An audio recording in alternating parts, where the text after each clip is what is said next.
করেছে। আড়া পাখির বাসা। বাঁশের ঝাড়ে পাখির বাসা, পাখিটির নাম আড়া। ভোর থেকে সে আপন মনে মাতিয়ে রাখে পাড়া। দানার খোঁজে ঘুরে বেড়ায় গ্রামে গ্রামান্তরে, সন্ধে নামার আগেই সেটি আসবে ফিরে ঘরে। সতর্কতার দৃষ্টি ভীষণ, সাবধানী তার চোখ,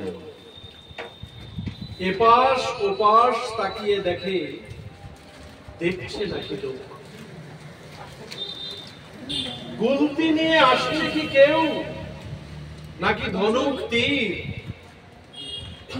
চলাফেরায় আড়া পাখি ভীষণই ধীর স্থির।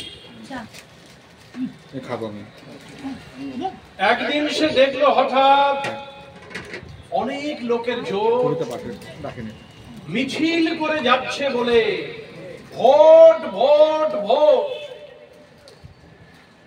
আতঙ্কে তার ঘুম আসে না, দম হয়ে যায় বন্ধ।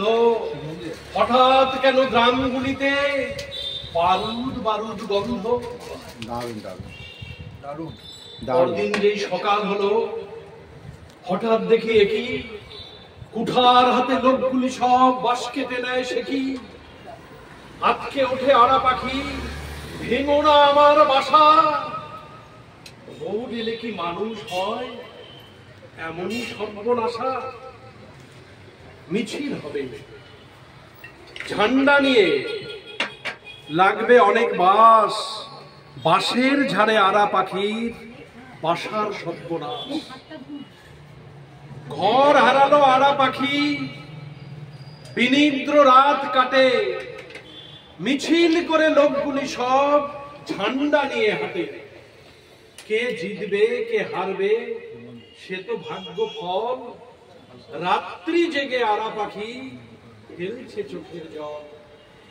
কদম গাছে কয়েকটি রাত কাটিয়ে কোনো মতে উড়েই গেল আড়া পাখি নিরুদ্দেশের পথে। গ্রামটিতে আর যায় না শোনা আড়া পাখির গান, কান পাতলেই বিষদগারে মিছিল ও স্লোগান।